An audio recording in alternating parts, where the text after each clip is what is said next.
Namaste everyone, I'm Sushmita, and in this video we're going to take a look at two important concepts, practice and dispassion, and Patanjali covers them in verses 12 through 16. So Patanjali now turns to the question of how thought may be stilled, the actual technique with which thought may be stilled, and from 12 through 40 he offers us the various paths towards this singular goal, and all involve some form of practice leading to this state of detachment. And so we start from verse number 12, which serves as kind of like a setup sutra, and it defines the two wings of the bird, which is practice and detachment, Abhyasa and Vairagya. So these two things together lead us towards Nirodha, or a cessation of thought. Verse number 13 actually describes practice as the effort to remain there. Where is there? There is in the state of the seer. Verse number 14 describes the way in which we must practice, the way in which we must set up our space, the way in which we must practice in terms of longevity, the qualities of our practice. And verse number 15 goes into detachment as a concept and kind of posits that detachment is our complete sort of letting go or renunciation from sense objects, from the material world. And verse number 16, which is the culmination, describes the highest form of dispassion, the highest detachment, as being one where we can sort of really distinguish the Purusha from the Prakriti, which is to be able to be completely detached from the entire phenomenal world. And so practice, which is the kind of effort that we may make, whether on the mat, other spiritual sadhana that we may have, but the actual engagement in action, not just any action, but right action. And this is known as practice. We must undertake it daily. We must go through the arduous process of putting ourselves through this kind of practice. And at the end, we must sort of just let go of our actions and just allow a result to sort of occur, instead of forcing a result, manipulating it in some way so that it conforms to our view of the way it must be, but to just be detached, to let go, to find this sense of spaciousness, to drop back into a sense of just dispassion. That is Vairagya, and Abhyasa is just the effort. Verse number 13 actually goes deeper into what this actual effort is. Tatra sthitau yatno bhyasaha, which is the effort to remain there. There is as the role of the witness.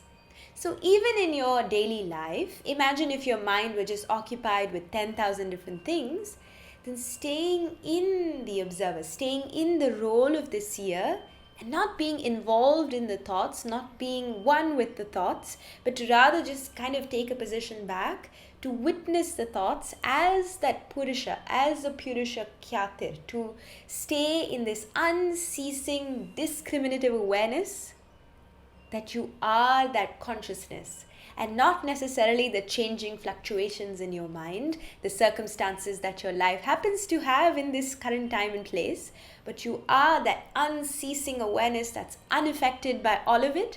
That recognition, the effort to remain there in that position, is the Abhyasa. So sure, it may look like effort in binding in Janushishasana C or going deep into a backbend, but in the effort to go into the asana, it's actually just the mental training to watch yourself, to witness yourself, and watch yourself go through the motions without becoming one with that action, without becoming too attached in the asana, but to retain the sense of Raja Yoga through Hatha Yoga, through Ashtanga Yoga, through Vinyasa Yoga, whatever yoga you may do, but to retain the quality of Raja Yoga in and through activity.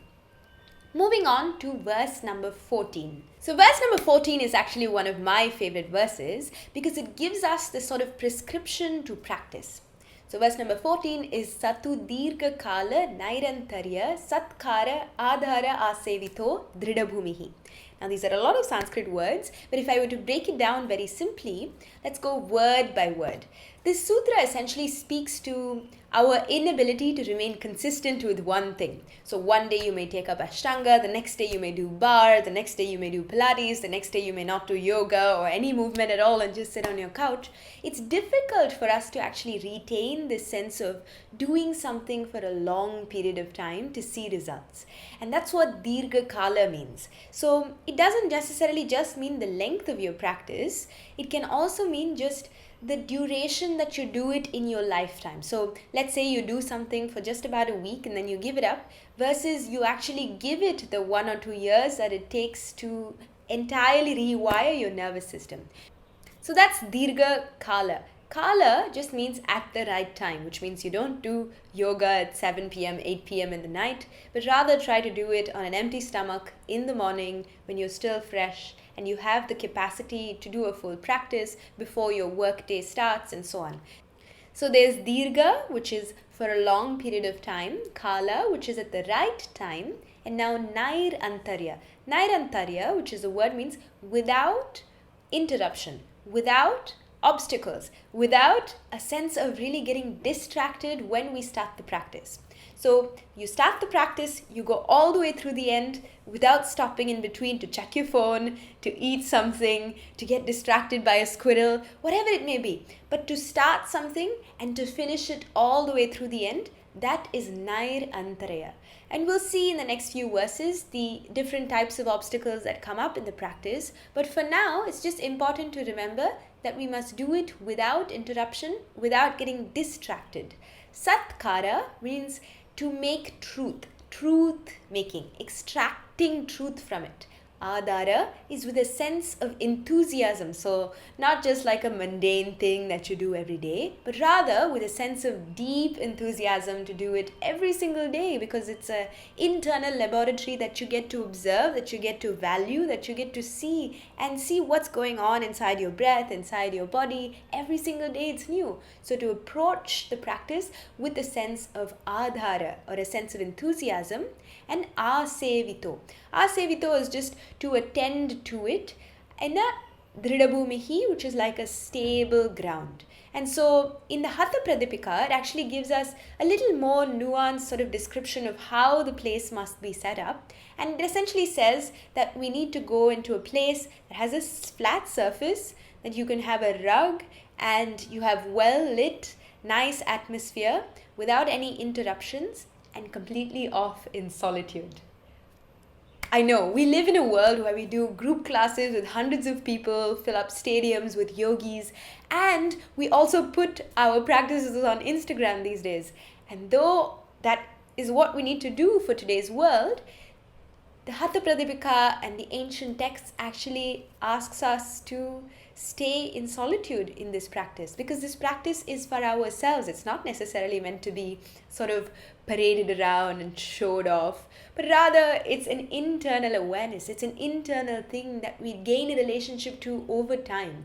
Even in my own practice, I've noticed that the times when I try to record myself practicing, I'll always end up like doing something bad or much worse than if I didn't, because yoga is a solitary path. So it's introducing this sense of solitary, simple practice over a long period of time without any interruptions, making it a truth-making practice that pulls out this or extracts this sense of enthusiasm from you and is done in a place that's in a solid ground and has a lot of light and is completely solitary. So that's verse number 14.